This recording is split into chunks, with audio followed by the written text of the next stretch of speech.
Good day! I greet you in the precious name of Jesus Christ. When a person makes a decision to follow Jesus, everything changes.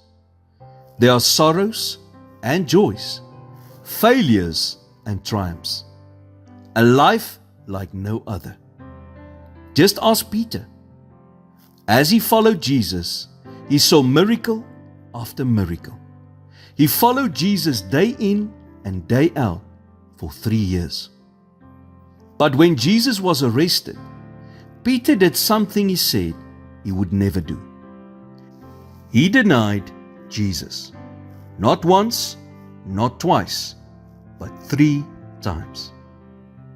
Peter's experience shows us 3 things we must avoid as followers of Christ. The first thing, never follow Jesus from afar.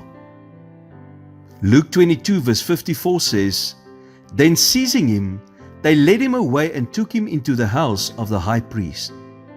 Peter followed at a distance. So many of us are eager when Jesus calls us to follow him. But as life goes on, we find ourselves at a place where we have drifted away and are only following Jesus from afar. Now is the time to turn back. Don't wait until things get easier.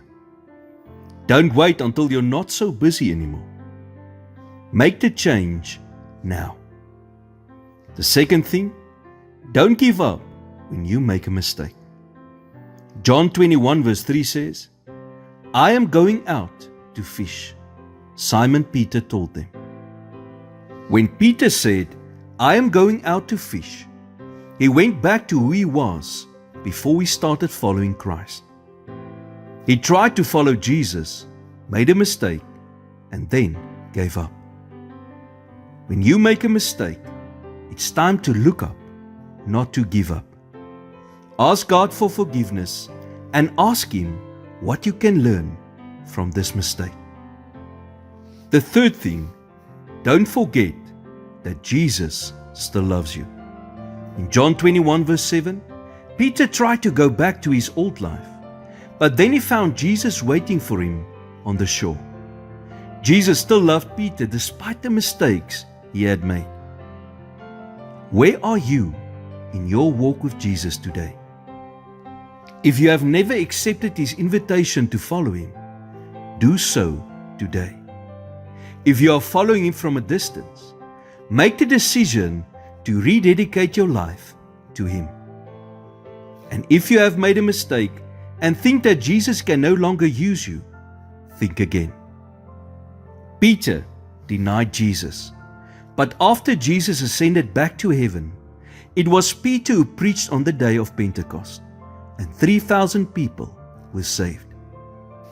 It was Peter who told the lame man to walk, and the man got up, walked, and leaped, praising God. And if Jesus will do this for Peter, He will do it for you too. Lord, please help me to take up my cross daily and follow You. Help me to obey Your word and to die to my selfish ways. In Jesus' name I pray. Amen.